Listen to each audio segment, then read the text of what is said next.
Okay, I'm sorry. I need to fix my pillows. I'm kind of peeved right now because, not peeved. It's like I get the jobs that I apply to. It's like I'm so used to like getting rejection letters now. It's like basically like it's like second nature to me. Like I'm like I literally get I see the title of a person and I'm like, and I already tell myself it's gonna say like I already know before I get it. It's gonna be like, thank you so much, but we've decided to move on with other candidates. I'm like, and I feel like telling them like, you don't even know me. You didn't even give me a chance. You didn't even look at my resume. You're a robot. And I'm just like hitting like, you know. Um, I'm gonna put this like this. Um,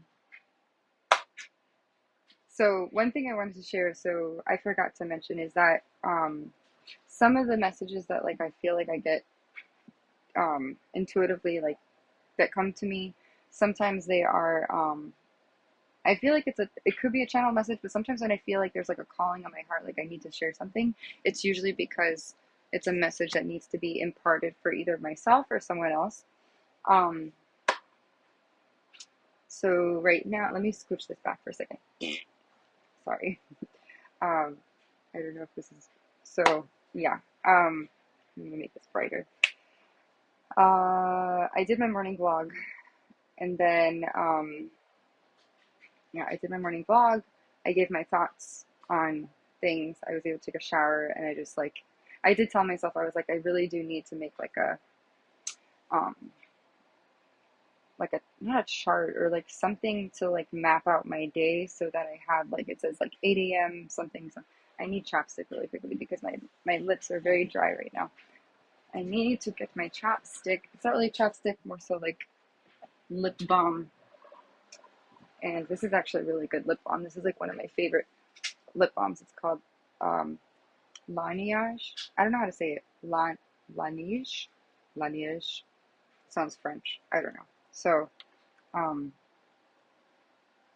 and if my lips are dry, it literally tastes like vanilla. It's absolutely amazing. I love vanilla, period. Like anything with vanilla and coconut or lavender, I'm all over that. Um, so I will sit in my lotus pose position, and after this video, I don't I don't want to make it too long, but whatever comes out is just like that's what's gonna come out. And I feel inclined to basically talk about um, there's a few things. So I wanted to talk about choosing people who choose you, um, and then cutting ties with karmics and people that don't serve you, like for your highest good. Um, and you could relate this to your job, dating, uh, family life, people, your neighbors. I wanted to preface this by saying, growing up, I was the kind of person that very much I believed in people pleasing, meaning I was always the type of person I didn't want to hurt somebody's feelings. So I was the kind of person that I would agree to something and say yes to something, even though like I knew it was really like it didn't align with who I was. So I would literally neglect parts of myself, or I would say yes to things that I didn't agree with, or like, and not like horrible things, just like different people's opinions about things, whether it came to politics, whether it came to sex or dating and stuff like that. I would either laugh about it and like laugh along, or I would just stay silent and like repress how I truly felt about something. Let me make this brighter for a second. So again, that kind of, I just wanted to preface with that because I would often end up either with friendships with people who I didn't feel resonated with me as a person. Um, and I would be left like unhappy because I knew that that person really didn't like align with me. And to be honest, it's like, and this is kind of, I wanted to tag team it with like adulting and making friends with adults and stuff as an adult. Let me lower this a little bit. Um, so yeah, it's a little bit tricky, I will be honest, especially growing up as an adult now. Like, how do you make friends now, you know, as an adult? I recently on the app, I was on the iPhone app and it literally had, it says Bumble friends in real life. And I'm like, I would feel so weird doing that, just like scrolling because you get so used to doing it with dating and whatever. And so like to have someone be like, oh, she looks like a fun friend. I just don't want to do that. I'd rather meet someone organically, like, traditionally. Um, but more so, the reason why I wanted to say this was about choosing people who choose you and cutting ties with people who use, abuse, manipulate, gaslight you. Because it's really hard to tell if someone is doing that, especially if you're someone like me.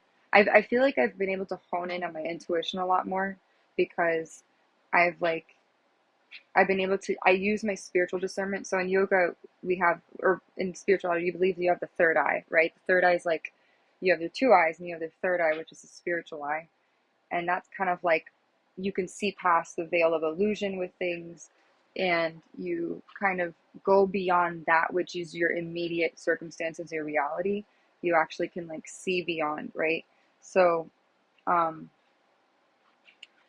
for me it is harder, I will say, to make friends with people because I can see through their BS. I can see through like whether someone's being genuine or disingenuous. um and it's hard with dating and even with jobs and things like that. But the reason why I want to say is who you surround yourself with is so important because they're an immediate reflection of who you are. So whatever your core values are, whatever your thoughts, your beliefs, your morals, maybe you don't have any. Maybe you don't, maybe you're like balls to the wall. You're like, fuck it. I'm just going to like hang out with whoever. Now, we all are, I believe, at different points of our journey in life.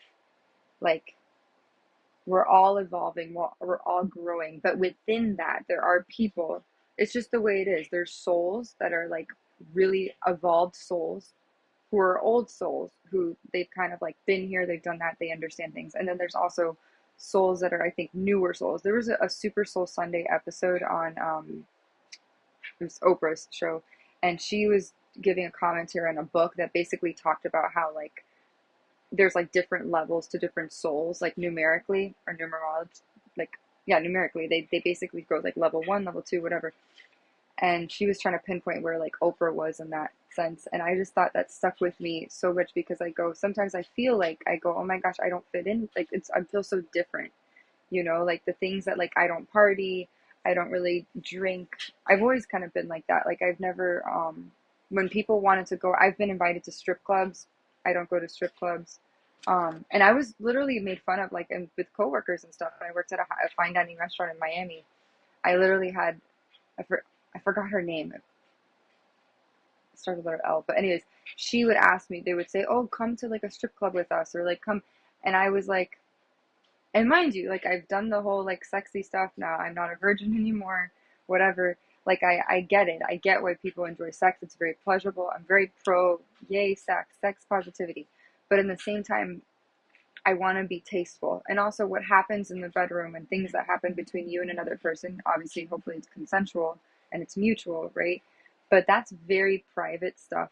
And like whether I want it to be super kinky and super whatever, that's like my business, and with whoever you share that with, right? But at the same time, here's the caveat: you don't want, like I said, you don't want to partner up with, because people. So here's the thing: you're gonna. So there's also this idea that like attracts like basically that like you are a reflection, like who you attract is a reflection of you, right? I kind of looked at my life and I go, well, I've attracted a lot of, I think, people that were, if we're talking about dating, polyamorous, I think married, maybe bisexual, stuff like that. And I go, why am I attracting these people? I don't exude that. I don't resonate with that energy. And I go, maybe there's something about me that I need to fix in terms of my boundaries and my things of that and what I'm willing to tolerate and what I'm willing to not tolerate. It could be a lesson, my soul's lesson, to figure out finally once and for all, set boundaries with people, choose yourself, love yourself, don't go seeking companionship outside of yourself to feel better about yourself. That could be a lesson. It could also just be the empath narcissist paradigm that you attract people, like empathic people who are compassionate and down to earth and humble. Oftentimes you have the narcissist who will come and they see the person shining their light really bright and they're living their life. they come and they're like, do. I'm going to disguise myself as being on your level, but really I'm not. And I'm going to try to bring you towards my side so that we can both be toxic, so toxic together, right? Whatever that looks like. And I don't want to like I don't want to not degrade or judge people that lead that kind of lifestyle, because if they're polyamorous, that's whatever. People are going to do that. But for me, it's just, I don't feel like it resonates with me. For some people, that's what they do. They're very open about it. They have relationships, and I guess it works. So kudos to them. If they're in a happy, satisfying, fulfilled relationship, and all parties are, copacetic and in accordance with one another, hey, then who am I to judge, right? Just for me personally, I feel like for my soul and my well-being, I'd rather cultivate a strong relationship with somebody who is sexy, smart, kind, loving, all the things that I want in a person, that also reflect that share my same common interests and core values and beliefs. That's just me. I don't know. Maybe I'm weird, whatever. But what it comes down to is when I say choose people who choose you and cut ties with people who are karmic, gaslighting, manipulative. Way back when I first got onto the whole like spirituality kick, I'm like, this is so cool. I'm like, what is this? It's not really religiosity. It's more like about the relationship you have with yourself, your inner self, and the outer world around you, and that which is not seen. So when I started learning about law of attraction and manifestation and stuff like that, because I kept telling myself, why am I attracting the people that I don't want? So I realized I needed to fix myself internally and do the work that I needed to do to almost uproot myself and become a better version of myself, so that I would attract people who resonated with my energy and reflected my same core values, interests, beliefs. And let me tell you, and this is so true, because once you start upping your, like you make, it's amazing how the mind works. Once you make that conscious decision in your mind to say, I'm not doing this anymore. I'm going to choose people who choose me. I'm going to love myself. I'm going to pour all that energy back into myself. I am going to do the homework that I need to do to be a better person. Life completely just like your whole everything. And even people who you thought like you were scared of before, and people that you were like, that will bully you, they're nothing. They're like this. They're like infinitesimal on like the grand scheme of things, because that they're petty, that they're people that you'll never like resonate with or talk to. So they're menial. They become really, it's a lot easier to handle. So I wanted to share this message because I feel like, honestly, collectively, maybe if you're like me and you grew up and you were a people pleaser and you basically didn't want to hurt anyone's feelings, and you always like, even okay, I'll put it this way. I've been at jobs when I was a server, and I was there. One thing my father taught me was spaghetti and meatballs. Like, basically keep it simple, stupid. Meaning, like, if anything veers off the topic of your job, whatever, then you're diving into personal territory, and you're being unprofessional, and you're mixing work with pleasure or your personal life, whatever. I felt very uncomfortable sometimes, and I don't mind sharing this. And I wish I could go back in time and like, I can tell you, like, I remember the moment I was working in a restaurant called Brick Tops, and now it's closed. It was in Coral Gables. And there was a guy who was a bartender, good looking guy. He had like curly hair, cute, attractive guy. Not ugly. I hate to say not ugly, but handsome, right? He was pleasing to the eye, but he was overly flirtatious. And this made me uncomfortable. And I didn't really know how to react. I didn't know how to approach it, because I didn't want to hurt his feelings. So I basically, like, I would laugh it off. I'd be like, ha. So he would make the drinks. So when you do bar service, basically, so you do when a bartender they do drinks for the whole bar, right? And they also you have a second bartender who does the drinks to make the drinks for the restaurant, right? So you have one guy doing whatever, and then you have the other one doing bar service, which they're shelling out drinks like a mad person, to get to the server so the server can deliver it to the guest.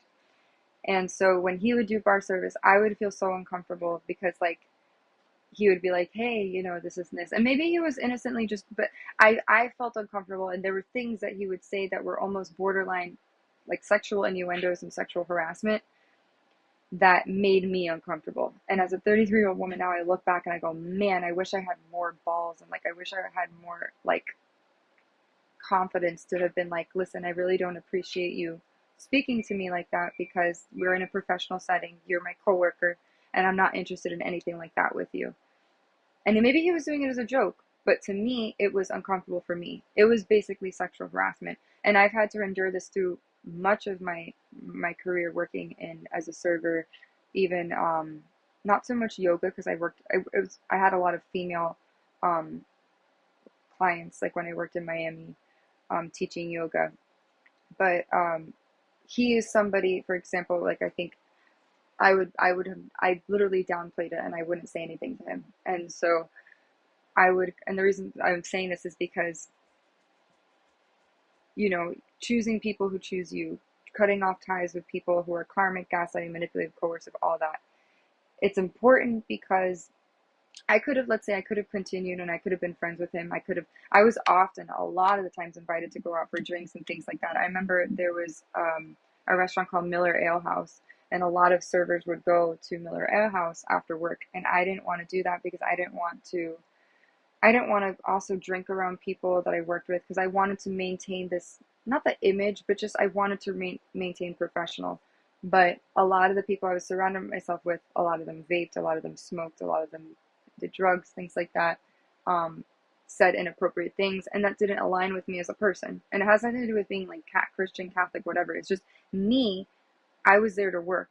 I was there to provide a service to guests, to do my job. And it's difficult sometimes when you have to cut off ties with people like that. And when you do that, you are going to be ridiculed. When you choose the high road, what does that mean? Like when you choose to live in your truth and you live in your authenticity and you live in your power, you're going to meet people who are either going to be like, oh, I don't give a shit, she can do what she wants, and they're going to turn the other way.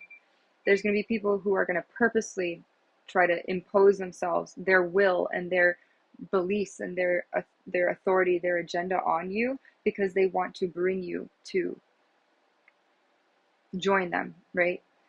And if you don't, oftentimes what will happen is that you will be ridiculed. You will be like maybe the office freak. You will be the office geek, the person who you're gonna be shamed upon, possibly. If you live in if you work in a positive office culture and where everything is like open and professional and endearing, that probably won't be tolerated. It comes from management, to be honest. The people that are it's always, I always say everything starts with leadership. It starts from the top down. And the same thing that comes from your family. Anyone who's basically has precedence or authority over you, right? Who's supposed to guide you and lead you or mentor you in some way, it all starts there because they set the precedent, right? They basically say this is what's going to be tolerated, this is how everyone should be treated, and if they don't do anything about it, right? If they're more dismissive or permissive, then what's going to happen is that people it's going to be willy-nilly. It's going to be anything goes, right? So it's unfortunately that, when you're someone who stands in their authenticity and you're like, yeah, but I don't do this kind of stuff. I will say when I was a server, I did kind of challenge myself, and there were moments where I go, you know what? I'm gonna I'm gonna step outside my comfort zone and I'm gonna do something out of character. And I remember I think go to drinks after work once with some people. Um, they would also gather and like congregate kind of like at the back of house area, like outside of the restaurant, not on restaurant premises. And they would, drink after work or smoke and stuff. And I'm not gonna get too much into that. I've never smoked, but like I have like stood there and like listened and like hung out. And I go, this is what I mean about choosing people who choose you. Um, you're gonna meet people who are always gonna be different from you. They're gonna share different values, different beliefs, different memories, different experiences, different upbringings, different races, different sexualities, things like that. Now, within that,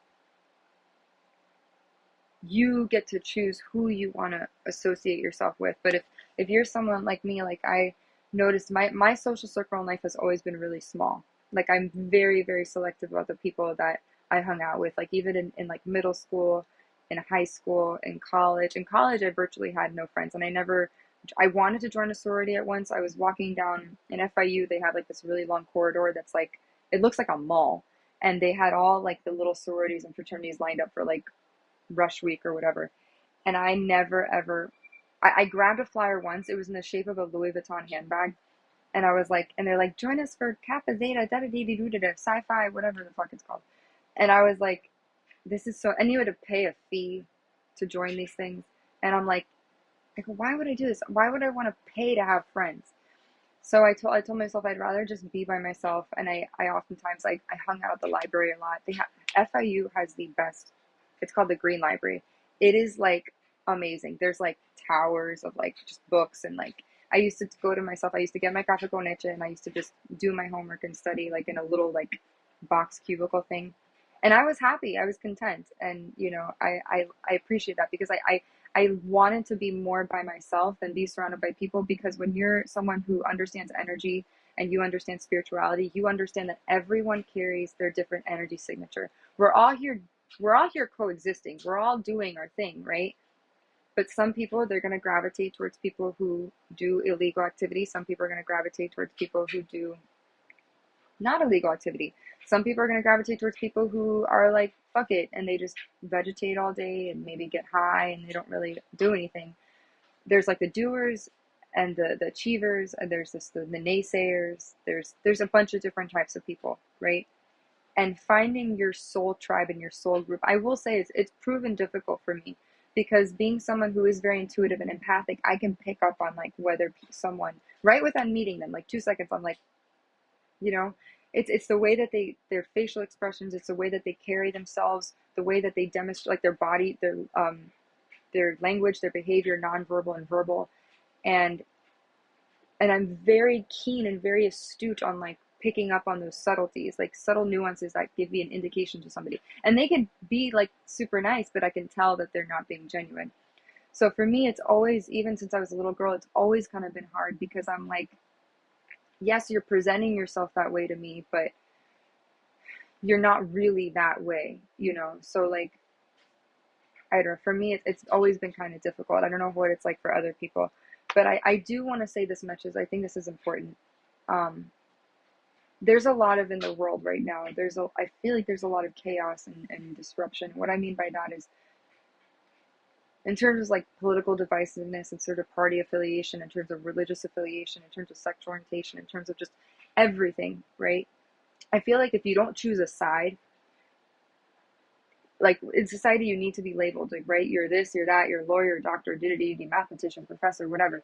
If you're like me, I'm very like in the middle. I'm very kind of like, I listen to both sides, but I'm more independent. So it's like, I feel like now it's more than ever, you need to belong to a certain sect. You need to belong to a certain, if, like when I get asked, what race are you? I'm like, am I white? Am I Hispanic? I'm like, I don't even, um, and I'm like, what if we were just people? What if we just were people? We were humans, and it's different, and I feel like now more than ever, your identity, it matters, you're about, and that's why I'm very careful about who I associate with these days, because it's like people wear their political affiliation on their sleeve. They use it as their sole identity, on both sides of the spectrum. Not just that, it's just even you as a person, like if you're like, even, okay, so someone who's Latina, and I come from like a very culturally diverse subtropical area, living in a more rural area, it's like sometimes I feel like expressing myself, like wearing a pink sweater, or dressing the way I normally dress, is going to be looked at as like, whoa, that's kind of weird, and it is a smaller town. It's different, for me. So, and it's a good learning experience. But even so, it's almost like if I don't fit into the mold of society, what you want, what like people want, you're going to be like either looked at as like you're going to be talked about poorly, people are going to make up stuff about you, or they're going to shame you. So it's like, I feel like now more than ever, who you choose to associate with is so pivotal and critical, because they're going to shape your world. They're going to influence your behavior. They're going to influence your reality. And me being a 33, I can honestly say I really don't have any friends, and I don't mind saying that, because I've also gone through a lot. But and if anyone else, if you're like me, and if you don't have like a large friend group, that doesn't detract from your worth at all. Whether you have 10 friends, 5 friends, 11 friends, 2 friends.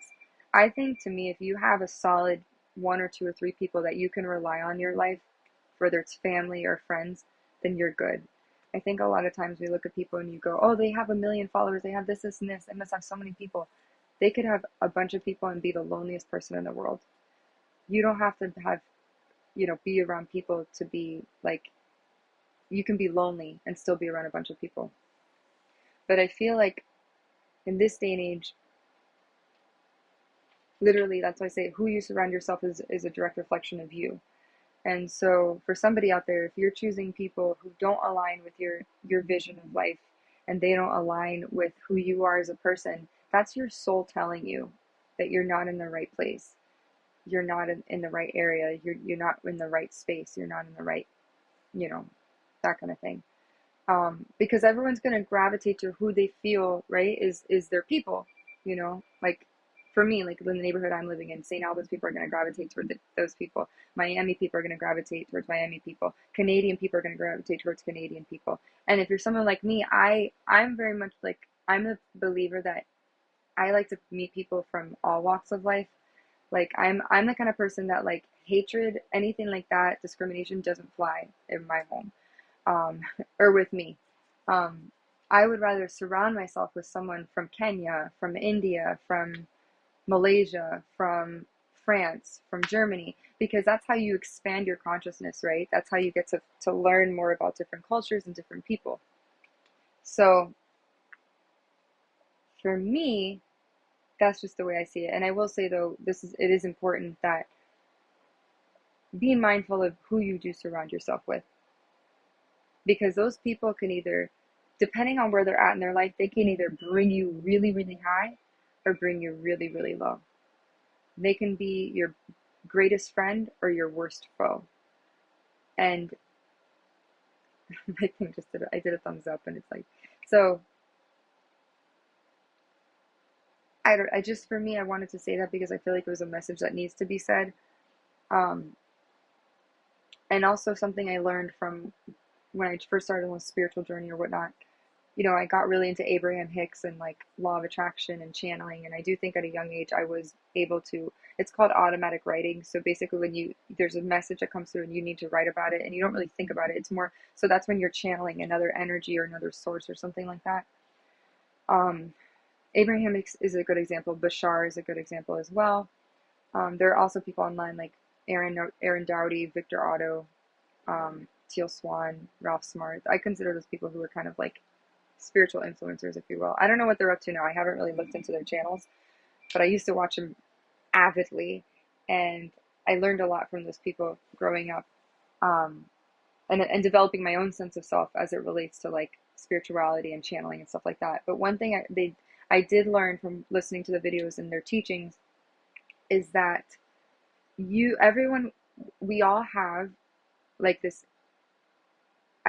Abraham Hicks called it an emotional like guidance system, like a GPS. And your soul is constantly speaking to you and telling you, okay, go this way, go that way. This person is for you, this person is not for you, that kind of thing. So I'm going to say that if that's a skill that you feel like you don't have yet, you do. Everyone has it. In my opinion, we're all psychic, we're all intuitive. We just ignore it. And usually that's why, when we talk about like Lucifer and stuff like that and the devil, usually what it means is that that's when someone feels like they can do it themselves and they're like, I got this, it's my way or the highway. Usually, I'm going to lower this a little bit. Usually what that means is that they're more stuck in their ego energy and narcissism versus like, having an open heart and stuff like that. But I don't want to get off track. More so what I wanted to share was choose people who choose you, meaning also people who put forth the effort to get to know you. Choose people who also are similar to you in the sense that share your same values and say core values and beliefs and things like that. Because if you look around your friend circle, now maybe if you're a dude, right? You might be a dude and you're like, I don't know, like maybe you're someone, I don't know, guys have it hard. I really do feel like guys have it hard. I'm sorry, I'm sitting in my, like, I'm trying to sit in lotus pose. I need to do my yoga. I haven't done yoga in a while. Um, Maybe you're a guy and, I feel like guys, especially these days, they have it hard because, not, I don't know, maybe not so much because now the more effeminate, sensitive male is, I think, being more respected now than before, and that's because of like media and TV shows and music and stuff like that. Like you look at a good example is like Shawn Mendes. Shawn Mendes, you can tell he's a soft soul, right? Um, he carries this really understated, quiet confidence, which is very sexy, by the way. Um, and I mean, to me, I don't know. And he's younger than me. Shawn Mendes is, I don't know how old. Echo, how old is Shawn Mendes? Shawn Mendes is 26 years old. Oh my God, he is younger. So I'm 33. He's 26. So, but to me, I would be a cougar. But my point is that kind of energy is more attractive to me. Like there's the alpha male and all that. But my point is that him as an artist compared to, like, let's say, what's the guy's name? Sam Hunt. Sam Hunt is a country artist who's also really attractive and really cute. Um, you look at the differences. Shawn Mendes very like he does a very like these like, and I would say Sam Hunt does too, but like, oh, another good example, Hunter Hayes. Hunter Hayes I think is so cute. He and I think have the same birthday, but that's just me. I don't know. So Hunter Hayes is a country artist, but he's also in the camp of, I think, men that are like more down to earth and like humble and effeminate. Not effeminate, but like sensitive, and he's in tune with his emotions. And you could see that in his writing and his music. Whereas like Sam Hunt, Morgan Wallen, um, who's another like very macho. I wouldn't say Bruno Mars. Bruno Mars is like this cool swag kind of dude, I'm trying to think of like macho artists. And Sam Hunt was the first one that came to my mind. Which he does really good music. I do enjoy it. Brett Young. I'm naming all country artists. Brett Young is so cute. Oh my gosh. But he's another, like, burly, strong, alpha male kind of thing. So it's kind of like if you're a dude and you feel like you can't be yourself because you feel like you're going to be judged. Like maybe you're not the guy who likes to go to football games. You don't, you're more the guy that would rather go to a poetry party or like a songwriting session, or like maybe you don't want to do karate. Maybe you want to like read, or maybe you're into cooking or baking. I don't know, because men have it hard too. Women have it hard. We all have it hard because I feel like society has imposed this like norm on us, like we need to fit into a certain box and carry certain qualities and characteristics. And if you don't, you're like, oh, you're too like metrosexual. You're too, and then the rumors are, oh, they're gay, they're whatever, and it's like, it's silly to me. But anyways, my point is that if you're somebody and you feel like you don't fit in, and you do, maybe you like choose, when I say choose people who choose you, because I know I'm kind of going all over the place, but there's a point to it. I'm gonna get to the point. But um choose people that are similar, that hold similar values and truths to you. Because what's going to happen is that if you don't do that, you're going to deny your divinity. Because I do believe that we all have this spark of divinity within us that makes us like amazing people. And even people that are like criminals and stuff, people are going to beg to differ with me. I'm the kind of person, I always see, I see hope and optimism and opportunities and stuff. So like, for me, like people see a criminal, like if someone says like, when you like all these master quotations with like the MS-13, like the gang members and cartel, I look at them, I know they're getting arrested and they're being deported, which I'm sure some of them have been accused of very violent crimes and things like that. But I see it past that, and I see the little boy that was never nurtured or tended to. I see the child that was like abused and hurt, and that's the part of the soul that I wish people would focus on and rehabilitate in terms of like prison reform and criminal justice and whatnot. But that's just me, because what's going to happen if you talk about recidivism and things like that, the likelihood that they're going to commit a crime again because they're not rehabilitated, right? It's almost like if you did an experiment and you surrounded someone like a criminal with really good-hearted people, like what would happen? Would they like be like, oh, fuck this person, they're such a whatever, like a wussy or whatever, or would they be like, man, I could learn from that person? that'd be so interesting. That'd be a really cool experiment to do. Like you get really like the scum of the earth, like bottom feeder, soulless, ruthless, merciless people, and you like have them sit with like a yogi or like a pacifist or like a priest or something, and what would they say, you know? Um, but I really will say this though, that you do want to choose people who do jive with your vibe, who do resonate with you, because that's ultimately going to determine the trajectory of your life in a way. Because you might, here, River, you want to sit? And Bonnie's like, no. My dog has just decided to get up. Ow. You want to, okay, no, she wants to go over there. Because those people are going to ultimately determine the course of your life, right? Like, especially like think about dating. You know, one person, a good example, this is such a good example. I don't know too much about her story. Whitney Houston. Um, Whitney Houston, beautiful singer, so talented, amazing voice. She partnered up with, I think his name is Bobby Brown, if I'm not mistaken. And because of that, her whole life changed completely. Um, you know, people have such an influence on you. And if you're not careful and if you don't have strong morals and values and beliefs and boundaries, and I can say I've always been at fault for that because I've always dated people who were the complete antithesis of me. Like, and I learned from that and I grew. And I'm someone who I do give people chances. And I always see like a silver lining. I'm like, oh no, but they can change. It's not like they need to do the change. Maybe you came into someone's life to be a positive influence on them, and they came to be a lesson for you. But I will say though that in terms of choosing people who choose you, that just basically means choose people who give their time and energy to you.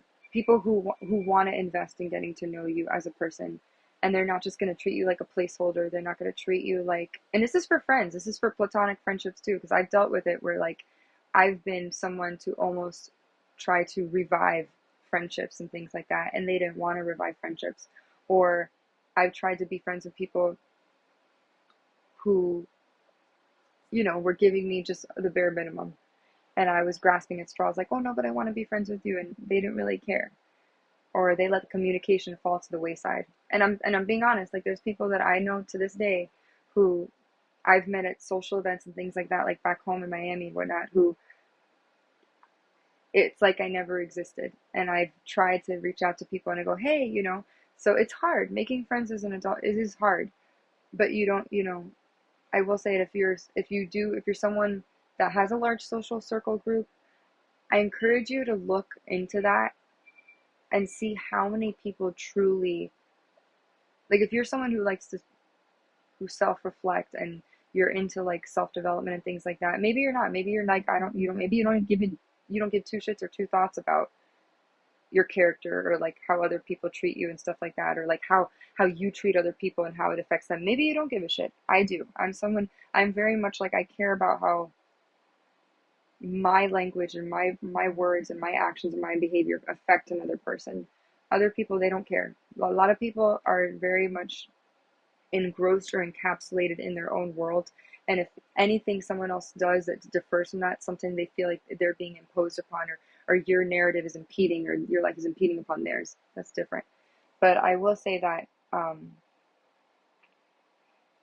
you want to surround yourself with people who are going to be good influences in your life. um, and that starts at a young age. You know, some people, they are born into circumstances, into poverty and things, and they're surrounded by drugs, they're surrounded by violence, gang violence, shootings, um, deprivation, and they've done the work to say, hey, I don't want that life, and they choose better, right? On the flip side of it, there's people who are given everything. You know, I've seen it where people, and I said, like, I went to Catholic school and stuff like that.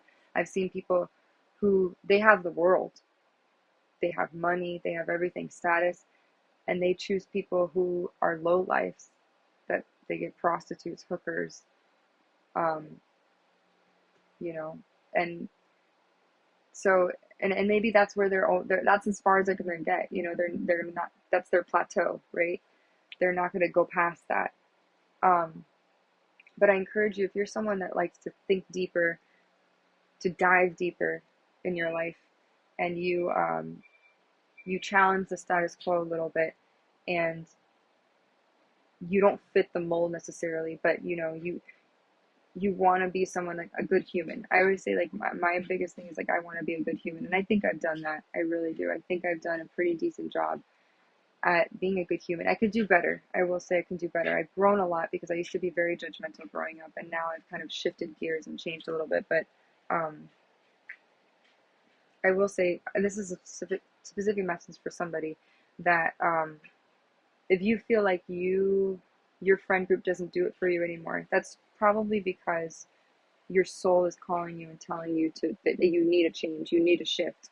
Oftentimes, when people go through a spiritual awakening, it's not pleasant. What happens is, and I when I first started getting into all this stuff, I was like, man, this makes total sense. What will happen is your friends will fall away. You may disagree with family sometimes. You may go into a deep depression. Um, and I don't mean to say that with a smile. I mean to just, because it's the truth. You may actually, like, you may fall into a funk because everything you thought, like the world around you, everything you thought was normal, almost everything just, like, it's like almost like, I don't know if I should call this stepping out of the matrix, so to speak, because you step out of that which is like the norm, right? And you start to question things, and you evaluate things, and you take a different perspective, and you see it through a different lens. And oftentimes you will be, like, ostracized. Your friends are gonna go, hey, let's go to the bar, come on, let's go get drunk or whatever, let's go get high. And you're gonna be like, I don't know. And I don't want to downplay people that do smoke weed and do stuff like that and whatever, because some people, they actually have anxiety and it helps them go to sleep or whatever. But, like, if you're someone who, you're starting to look at life a little bit differently, and you're starting to look at your friend group, and you're like, wait a second, this doesn't really, like, fit how I want to live my life, and, like, things like labels start to become, like, irrelevant, and, like, you know, and I don't want to say materialism. I mean, I will say I did grow up affluent. I felt very privileged in the things that I was exposed to, that I had access to. And I will say clothes or something, like shopping is something I've always liked to shop, but I'm kind of a bargain shopper. I'm not like a high-end luxury. I don't do luxury stuff. That's not my thing. I like, I'm more like, I try to stick within not paying more than like 40 or $50 for something. I know that sounds really, like, cheap and miserly, but, like, it's the truth. Um, but I encourage you, like, look at your friend group, look at the people you surround yourself with. That's a direct reflection of who you are. If you're sitting with your friends and you're a dude and you're listening to conversations and your friends talk about how, I don't know, I feel like there's maybe guys out there who, like, they're kind of tired of, like, listening to their friends, like, talk about stupid shit. Like, let's say you're someone that's interested in soccer, I don't know, and, like, you're really into soccer, you're really into working out, right? Like, you're into, like, health and wellness and fitness, right? Like, you want to lead a healthy lifestyle, and you notice that your friends are kind of, like, doing different stuff. They're, like, engaging in, like, stupid behavior, and they're talking shit about, like, their wives or their girlfriends, or, like, or how they got laid, or what it was like to get fucked, and excuse my language, but that's kind of like what I'm picking up on. And you're kind of like, this is not what I want to be around anymore, because it doesn't suit me, because I want to be better. Because you can be, everyone, I feel like everyone, there's a point where an alarm goes off, and it's like, and it all depends on, like, where you're at, and, like, reincarnation wise, like, where you fall, like some people, they're not ready to hear that stuff. They're not ready to hear about energy healing and chakras, and it's going to seem really woo woo, like, what? Oh, metaphysics? Oh, consciousness? Growing, self-development? What? Like, I don't care. Like, I just go and I play my video games, and, like, I don't give a fuck. Like, there's guys who live like that. Like, they go, they have their girlfriend, they go out with the boys, they, maybe get drunk, a little tipsy, maybe they go to the strip club, they come home, their girlfriend's waiting, and it's like they do the same thing every day. And some people are like, but wait a second, I want more. Like, I want to better myself. Like, how can I be a better person? And that all, my point of talking about the social aspect of it, it all really does come down to who you hang out with and who you associate with. And if you're the type of person you want to hang out with the crowd and you're like, hey, but I want to, there's a song by Doechii that I love, and she's so candid and honest in it. And she's like, fuck, I forgot the word. She's like, I like pills, I like drugs, I like da da da da, I like to fuck, I like to da da da, like this stuff like that. I like day drinking, and I like doing Hollywood shit. Snort it probably would. She's very candid about it. And I was like, she says the shit good, the shit works, it feels good, and my self-worth was at an all-time low. And that's the thing. You could have everything. You can have cocaine. You can have your vape pen, with you, and take a hit and do that. You can, I did do a video on porn. I would say don't go into excess with porn. You can be someone, maybe you're someone who gets prostitutes and hookers. I would hope not, because I'm pretty sure that's illegal in like all 50 states except, was it Nevada or Utah? I don't know. But, maybe you start to shift your perspective and you're like, this is not suitable for anymore. Just whoever you are, because I'm picking us up on someone specifically, whoever you are, it's going to be really hard, I'll be honest, and I've walked this path. Let me tell you, like, I've walked a path. It's not a lonely path. At first I was like, am I ever going to fit in? Am I ever going to meet my people? Because everything I thought about, I knew about my life up until 4 years ago, everything just completely shifted and changed. And I've really had to go, do I acquiesce and do I succumb and surrender to the lifestyle that would be more acceptable? Even now, as a woman, like I said, I'm looking for jobs and trying to find work and stuff like that. And I'm almost at like the pits. I am in the pits. Like, I am in the pits. And God, I know, is testing me to say, are you going to choose the path of least resistance? Like, are you going to choose the path with resistance that's going to come with turmoil, burden, heartache, strife, grief, pain, solitude, poverty, things like that? Or are you going to choose the path where, yeah, it'll be easy? Because as a woman, I could choose to do things, or, use my body, use things to help, and I go, I'm not going to do that. And the reason why I say this is because when I was walking in St. Albans to the post office yesterday, there was someone who left their bedpost and their bed frame, and the first thing that came to mind was sex. I was like, I don't know why, I was just like, it's a bed, and it made me think of that, and I was like, and I go, oh, I could, if I don't have any money, I could resort to da-da-da, and I go, but that's not who I am. As much as I enjoy sex and stuff, sex work and stuff like that, you will not catch me doing that. It's not my thing. I have much respect for adult film stars and workers. I learned a lot from that, but that is not my path. And I'd rather suffer in like strife and turmoil than to give myself over to that. And let me tell you, I know if I wanted to do that, I can make a lot of money and I can probably make thousands, but I would be compromising who I am, because my body is sacred and I only want to share it with people that I choose to engage in a consensual, reciprocal, fulfilling, whether it's a sexual relationship or casual, whatever, or just a relationship, whatever, So, but my point really is talking about the socialization aspect of it, of like who you surround yourself with, because there will be a point where some people, they wake up and it's like a light bulb and it's like, wait a second, but I'm not happy. I don't want to do this anymore. Like, I want to be better. And I will prepare you. I will say you are going to be met with a lot of pushback, because it's so much easier. Like, it's so much easier to be bad, right? It's so much easier to go with the crowd and go with the flow and be like, yeah, I want to do cocaine. I want to get high. I want to go to the strip club. I want to place bets on whatever, or gamble. I want to, I want to engage, if you want to take it really far, I like, you engage in money laundering, or you engage in like fraudulent activity, whatever. You have a choice, because God gives us a choice. God is like, you can either like take this path and you can get rich quick and get all this stuff and have the friends and have the notoriety and have the fame and whatever, or you can lead. I said lead. You can lead a life of solitude and servitude and stay humble. And yes, you will be picked on. I mean, look at a perfect example is Christ, right?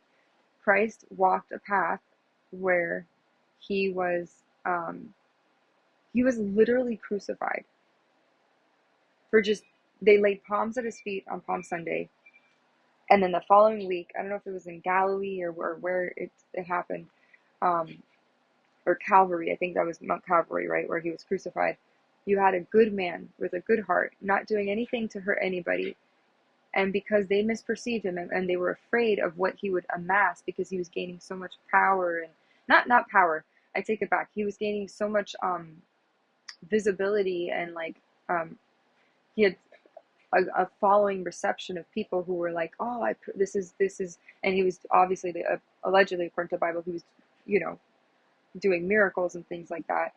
And you know what's interesting with that is that his friend group, I do think this is interesting, because Jesus is an interesting dude, because the people he surrounded himself with, the apostles, were people that were beggars, tax collectors. Mary Magdalene was allegedly like a prostitute or whatever. um and I don't know if they ended up like having a kid or something, but like they got together. They were like a duo or whatever. But so it shows you that in some cases, Jesus is a rare breed. That guy is like a whole different thing, you know. Um, I consider like an ascended master. When we saw it in spirituality, we talk about people who are like, who've achieved a certain level of enlightenment, and he's like one of those people. Um, but I will say that there, if there are people out there and you're like questioning, you're looking at your life and you're like, you're afraid to break free from that which is like your norm, and you've been living your life a certain way, and you know, I will say, sex is something really interesting. I feel like it is a gift to us, and it's a beautiful thing. It feels really freaking good, right, when you find the right person to do it with. But at the same time, you could be someone who's hooked up with 20, 30 people, you know, and or you know, very just casually, and you didn't really think about who you were, if you're a man, you were entering, you know, um, and sharing that experience with. Um, and you look at your life now and you're like, sometimes it's like that doesn't suit you anymore, because you'd rather have maybe a stronger relationship with one person than have multiple relationships with multiple people that are more transient and superficial, if anything, right? um because you can't, to me, giving your love to multiple people at the same time is, I don't know, to me, I think that it poses some risks and challenges and problems and drama. That's one of the main reasons why I don't believe in polyamory, because it is a breeding ground for drama. Because what if one person falls in love with the other person more, or this and that, or the person who's their main squeeze, their main boo, gets jealous of the other person, you know? So that's why I kind of stay away from that stuff. And I think um, partnerships, even whether you're gay sexual, I was gonna say gay sexual, if you're bisexual, homosexual, um, even those, like, I still believe that love, like, if you meet somebody you want to part, like, I still believe like that should be, you see, like, there's a choreographer, his name's Blake McGrath, right? He danced with like Britney Spears and stuff, or choreographed for Britney Spears, and he's in a gay partnership. I hate saying gay partnership, but he has a partner, because it's such like a to say, oh, gay partnership, it's like he has a partner, and he's a man, and you know, like, Jesse Tyler Ferguson, I think he has a partner as well. And I think, and they're gay. Like, you would think, and I had a coworker, my very first coworker ever, when I was 17 years old, back in 2010, at a little restaurant. I'm not gonna say his name, but he was the sandwich maker, and he was studying to be a nurse. And he said that he was gay, but he wasn't like a flamboyant gay person. Like, he was like, he wanted just to have, he was attracted to men, and he wanted a partner that was, you know, like, that was what he wanted. And I respected that so much, because he kind of, he was a different kind of person that was part of the LGBTQI queer community, right? Like, he wasn't like, I need to have like the feathers and the fanfare, and I want to have like 50 million partners and go to like glory holes and screw people at sex parties, and or like, so I think my point of saying all this is that, because there's a point, I promise, is that no matter who you are, where you're at in your life, and this alarm system wakes up. And one thing I will say is that, in Christianity, Jesus never discriminated against who you were, what your orientation was. He saw the purpose was you were a person. First and foremost, you are a person and you matter. And your skin tone, your socioeconomic status, it doesn't matter. You are loved no matter who you are, what you look like, where you come from, who you love, who you're attracted to, um, how much money is in your bank account. It doesn't matter. But I will say though that the people that if you're noticing that the people in your life aren't jiving with your vibe anymore and they're not resonating with you, that's probably because you're being called to do something that you weren't initially, like, not meant to, but like you didn't think you'd ever gravitate towards. And it's time that your soul is telling you, hey, it's time to evolve. You've been doing this the same way for X amount of years. And you could be 30, you could be 50, you could be 60, 70, 80. It doesn't matter. Um, it doesn't matter where you are in your timeline of life. I think you can always choose when you want to change. And I think a big part of that, a huge part of that, are the people that are in your immediate reality. And that goes for your mother, your father, your friends, your brother, your sister, your cousin, your stepbrother, your stepmom, step cousin, foster mom, foster dad, guardian ad litem, whatever it is, your boss, I'm someone, I will say, I'm so picky about people, and I do it in a kind, cautious way, because we're in this shift, I feel like, in reality where, and you're seeing it play out in the world right now. People are not settling for complacency anymore. They're not settling for mediocrity. They're standing up for what they want, and they're fighting for change, and whatever that looks like. Doesn't matter if you're conservative, liberal, whatever. And literally who you are, like, it matters. Like, who you surround yourself with is such, it's a reflection of you. I do believe we're all extensions of each other. I do believe we all are each other. We're all interconnected. We're all each other's mirror. And some people are going to piss you off more than others. Some people are going to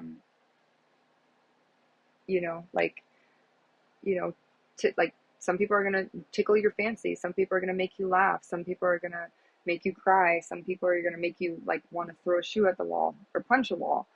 It's up to you who you want to choose to surround yourself with. If you want to choose to surround yourself with people who lift you up instead of bring you down, yay.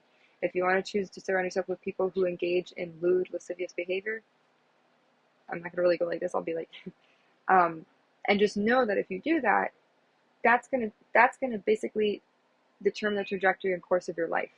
If you're gonna engage with people who engage in bad behavior, or they talk poorly about people, or let's say from a woman's perspective, a really good perspective is, um, I've been surrounded by women or things where I just knew I didn't fit in, like, it didn't feel right, because they were talking about people I worked with, people in different departments, their boyfriends, and I'm sure that their boyfriends wouldn't have appreciated them talking about them at their workplace. I know I wouldn't want, if I had a boyfriend, I wouldn't want him talking about me to his coworkers, because that's between us, right?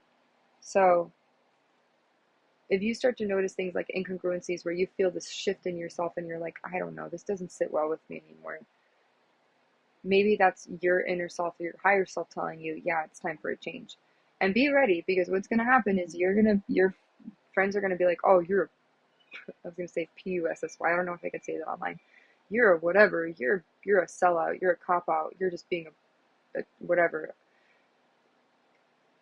If you have a friend that acts like that towards you, then they were never your friend anyways. Because a true friend supports you through thick and through thin, through hell or high water, just like a marriage partner, right? So that's kind of the way I see it. And people aren't going to always resonate with you. They're not going to agree with you. Um, and I know this really well, because I feel like for the past 3 years of my life, um, I've been surrounded by darkness. Not me, like, choosing that, but like people deliberately imposing their negativity or their ill will and maliciousness upon me. And I can, and I feel like it's almost like the devil trying to rear his ugly head or her head, trying to tempt me into a lifestyle or things that I don't want to be a part of. Um, and because it could be, like I said, I can very much, very easily choose to go, hey, I want to follow this route, or, you know, it would be easier to make money doing this than that. And I go, but I won't. Like, I'm very someone, I'm very steadfast in my morals. And the only time I've really kind of veered off was when I kind of explored sexuality or my sexuality, and not like in terms of I wasn't gay or bi, like I literally just wanted to get better at sex and stuff. So, um, the people that I was matching with were like very, very out there with like they were very okay in terms of the things that they would do sexually.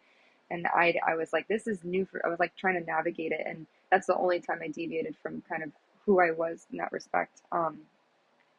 But I've learned, you know, I grew from that experience. But I will say that, like, you want to, number one, like I said, choose people who choose you and want to choose you again and again and again and want to stay your friend.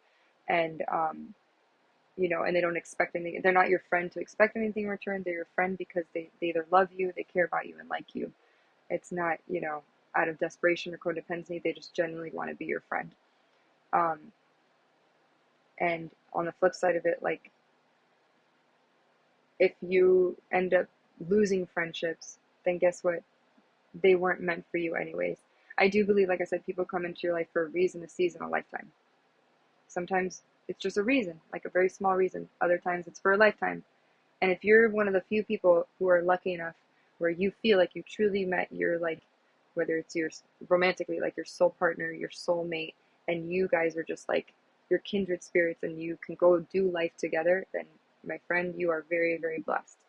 Um, because if God granted you someone to share your life with in that way and grow old with, and you feel totally comfortable with them, and you know that that's your person, cherish that, hold on to it, don't lose it, don't fuck it up.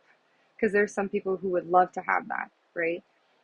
And on the flip side of it, if you're someone who you are in an unhappy marriage or unhappy relationship or just unhappy in general with where you are in your life, take a good look at the people that surround you. And what will happen is that they will slowly, just like parasites, when you take antifungal medication or you take wormwood or clove or black walnut or whatever, you're going to experience the die-off symptoms. I'm using a medical like a analogy because I like medicine, but you will slowly start to experience the, literally like when parasites die, they give off die off. It's called Herxheimer reaction. They basically, like, you feel fatigued, you feel have your brain fog, you feel sluggish, you feel weak, um, you know, you feel just horrible.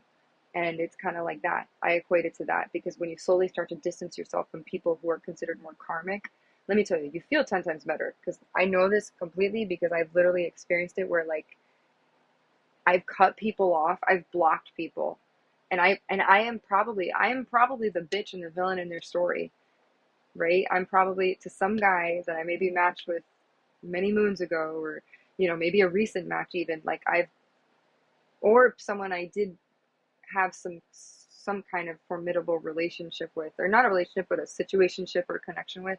I've literally cut people off because I'm like, they don't resonate with me as a person. They didn't either treat me with respect, or they themselves lead a lifestyle that is not congruent with who I am as a person. So I made the hard decision because I could have said, yes, I want to keep that person in my life. Yes, I want to keep that friend so I can feel like I'm not alone, right? But really, I wasn't holding true to who I was as a person. So it may be hard to cut people off, and this is the end of the video I'm going to get to, of the message. It may be hard to cut those people off in your life who are like, whether it's a, and here's another, if let's say you're a manager of like a restaurant or something, or like you are the boss and you want to be liked by everybody, right? Because you're the boss and you don't want to be perceived as like this like tyrant, whatever. And you let things slide, or you let your, like, that coworker, or you let that um, employee come in late, or you see people on their phone all the time and you don't say anything about it. Um, or you notice that there's like workplace gossip going on, and and you don't want to break it up because you want to be the nice guy, you want to be the good boss, the good manager, whatever that is. And let's say they don't like you. Well, guess what? They're not supposed to work there. They can go to somewhere else. They can go to another restaurant. They can go to another office, another workplace. Um, so it really applies to everything. Karmic energy is kind of like, it's always going to be there because we're in a constant flux. Like, we're humans, our energy is constantly shifting and ebbing and flowing. So you're going to constantly meet people from different walks of life who are going to share different views than you, and different upbringings. Um, and if it ever gets nasty where someone's mean to you, then you're like, okay, that's karmic. But you're usually your soul, your inner like emotional GPS will tell you this person is a good person for me. This one, and unfortunately for me, being the optimist that I am, I the people who I know are not good for me, right? It's hard because I see their potential. I see their like ability to be something that they don't even see themselves, right? And whether they're putting on a facade, an act, a charade, whatever it may be. And that's hard because literally, like, I'm the kind of person like, oh, but I want to rehabilitate, I want to help them, I can help them see the goodness, right, in them. Sometimes letting them go is all it takes for people to really trigger and be like, oh my gosh, I fucked up, I need to like better myself, you know. um that's what it takes. Sometimes it takes having to lose a person to realize how great of a person that was, or um what the inner work that needs to be done to do the change, to be able to have that person in your life, whether it's a friend, lover, mother, father, whatever. um and you never want to be everyone. Whether you go through narcissistic abuse, whether you go through gaslighting, maybe god forbid, hopefully not domestic violence, um some people are really good at making themselves seem like there's someone that's for you when they're really against you. Those are the hardest ones. Those are usually the people that are like, they're very charming, they have a lot of charisma, very well liked, very sociable, but they're usually probably narcissistic sociopaths. And they're very good at putting on an act and giving an air of like, that they care and that they're genuine and authentic, when really in actuality they're terrible, very egotistical, narcissistic people. Um, and so you want to be mindful of people like that. They kind of will leech onto you like wolves in sheep's clothing, if you will. Um, so if you're like me and you're very selective about your friendships and your relationships and people in your life, that's okay. And I've learned at 33 to suck it up and to just move forward, and and to not also don't become, once, if you, let's say you do decide to like cut people off out of your life, and you're like, I don't want these people in my life anymore, um, they don't do it for me. Don't feel bad about choosing you. Don't feel bad about setting boundaries, about having standards, because those standards are what going to keep you pure, and what going to keep you whole and keep you happy. Because think about it, if you partner up, if you're friends with the person that's wrong for you, they're going to drag you down with you. They're going to drag you down, and they're going to want you to stay there, and they're going to want you to sit in a cesspool of depression and of anxiety and of everything else, right? So I think certain people, you got, whether you're a man or a woman, because I don't know who subscribes. I turned off the notifications to find out who subscribes, because I'm not really interested about how many people I get. It's fun to see, oh my god, there's people who are receptive to my message, but I don't ever want to get like an inflated sense of self or ego and be like, oh my god, I have 2 followers or whatever. So I turned off the notifications to my to find out who subscribes to the channel or whatever. um but whether you're a man or a woman and you feel like you're at this like wonky place in your life, and you're like, oh, but I don't, but I want to stay friends with them because I don't want to lose my friends and I don't want to be alone. But yeah, what's going to happen if you stay friends with them? You're going to be miserable. If you know that someone is the kind of person that doesn't care about people, and you're like a human, you're a decent human being, and you have compassion, you have courtesy, you're polite, you treat people with respect. Let's say you're a man, right? And you're like the kind of guy that's like old school. You're like an old school gentleman, right? You don't just want to like fuck around with a bunch of people and you're like, I genuinely want, like, maybe you're the type of person who you come off as like you're a playboy, whatever, but really inside you're like an old school romantic that like wants to dance in the rain, like Notebook style with a girl. I don't know, you know. Um, and that'd be really cute. That's actually on my bucket list. I want not like dance with no music, but like slow dance with someone. I've always wanted to do that. I'm very, very old school. Like literally, I listen to a wide variety of music.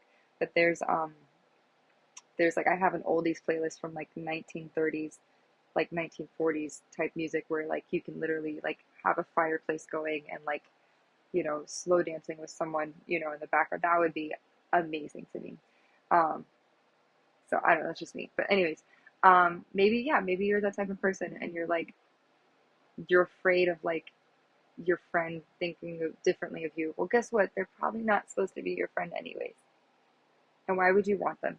Because if you know that they're not treating women with respect and they're just like hooking up and like talking about it after and you know it's like and you're someone that's like, oh, but I really do want like a real relationship with like a woman and I want to like I don't just want to like have sex with her. I want to make love to her and because there are guys like that. I do think they're out there.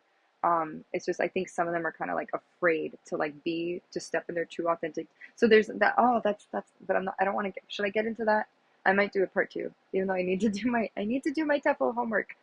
I haven't done my TEFL course, but I just feel like this was like a specific message that I wanted to get out.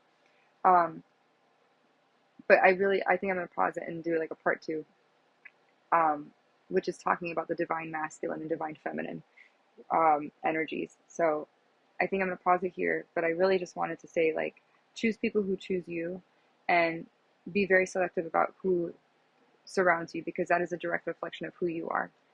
And if you're not someone who's like, if you don't want to be the guy who gets drunk all the time or gets high and you want change in your life and you're like, hey, I'm ready to like, and it's going to feel uncomfortable. Like I said, when it's like when parasites die, they have like a die off. Like I've been through it. I cried, I whatever. I'm totally fine being on my own. I am a social person. I'm an ambivert. I'm an introverted extrovert where I like getting to socialize, but I like being like by myself. Like I literally for the past so I've been here in Vermont without a car. Um, I basically like someone would go, oh my God, like my mother basically said, oh, it must be miserable. Like you stay at home and like you don't go anywhere. And I'm like, no, I'm like, I'm alive. I'm healthy. I'm breathing. I can see, I can walk, I can talk, I can hear. And yeah, I may not be working right now, but I'm actively looking for work.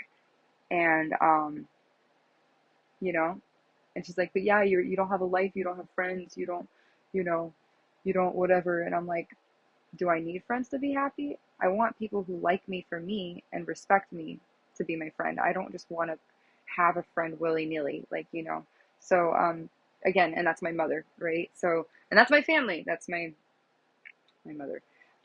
So really, I think, I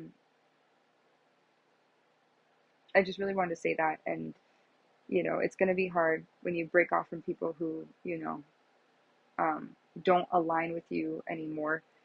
And, and sometimes it could even reach as far as your community. You can be in a community of people who are just bad. I don't want to talk poorly about where I am because I do still live here. Um, and you can be surrounded. My point is, you could be surrounded on all sides by devils and thieves and liars and schemers and cheaters and whatever. And if you carry that light and you can get through it alone. I know it sounds crazy, but you can. Um, I'm living proof of that. If I told you half of the story of what I've gone through, I probably shouldn't be here today. But I am, and I feel grateful for that. So, whether I have one friend or two friends, zero friends, a million friends, um, it makes no difference to me because I want to surround myself with people who uplift me, who champion me, who enlighten me, and who help me grow. And I apply that same principle to people when I'm dating. And it sounds very like, oh, that's so philosophical. That's so like, like, what's the word? It's like, yeah, like, like altruistic and whatnot and virtuous, but it's the truth though, because ultimately, when it is and everyone's time, when it is your time to go, this is just the way I view it. You're not going to look back and be like, oh, I had this in this car. I'm going to look back and be like, I remember when I was at my worst, or I was feeling my worst, and so person came to support me and be by my side through like the worst parts of my life. And I'm going to remember that person. I'm going to thank God. I'm going to go, thank God that that person was there for me when I needed them the most. I'm not going to think like, you know, that's just my take on it. So maybe you're someone maybe you're being called to reevaluate, your social circle, your friend group, the people who you surround yourself with. I already did that many years ago, and you can say, oh, but she's alone. I'm not really alone. And it sounds silly, but I like to say that God is my father, Jesus is my brother, and Mary is my mother. My spiritual family, So I don't really look at it like, oh, I'm alone. I'm like, I know that in heaven, that wherever heaven is to be, um, that I'm covered. I'm good. So I don't really look for outside external validation, to make. I very, very much used to when I was growing up, especially in middle school, because you're little, you don't know. I had people that were my friend that kind of just went, that decided to, take the 86 route and take a whole, and I looked and I go, is there something wrong with me? Am I ugly? Am I mean? And I wasn't mean. I don't think, as a kid, I don't think we judge ourselves by our attractiveness. We're kids, we still have baby fat. We're growing into ourselves. But I used to take it personally, like, oh, this girl wasn't my friend anymore, or, and I go, you know what? They weren't meant to be. And that's okay, because other people will be along the way. So I'm going to pause this here. I think I did want to touch on divine femininity and divine masculinity. I don't know if I'll do that now. Maybe I will. But again, I hope this helps somebody. It's a journey. Life is a journey, and it's hard because, like I said, you're going to meet people who are going to be different from you, piss you off, whatever. Have the courage to have the restraint to not be reactive, be proactive, and honor the place. So there's which I want to get really, really quickly. Ow, my legs. Oh my goodness. And I need to eat I haven't even had breakfast yet. It's already 2:50. It was like 6 in the morning, like a second ago. So this was a coworker of mine gave this to me several years ago. 2016 actually. It was a fellow child life specialist. And she printed this off for all of us. I don't know if it was for Child Life Month or something, but she basically said, so namaste. Now this is the definition of namaste. My soul honors your soul. I honor the place in you where the entire universe resides. I honor the light, love, truth, beauty, and peace within you because it is also within me. In sharing these things, we are united, we are the same, we are one. So when you hear in a yoga class they say namaste, what it means is basically that you're honoring the divine in someone. So whenever someone has a different view than me, or, I will say, like, especially now, I feel like racism has been this like thing that's just been like super prevalent lately. And I don't get why, because I thought like Martin Luther King marched, Salem, all that stuff, to like fight for civil rights. And I'm like, I don't know why we are still doing this in 2025, but apparently we are. So if someone triggers you or pisses you off or is different than you, try to say namaste. Honor the place where it resides. And also, but if they piss you off so much that they're mean to you, you can also stand up for yourself. Like, it may piss them off at you.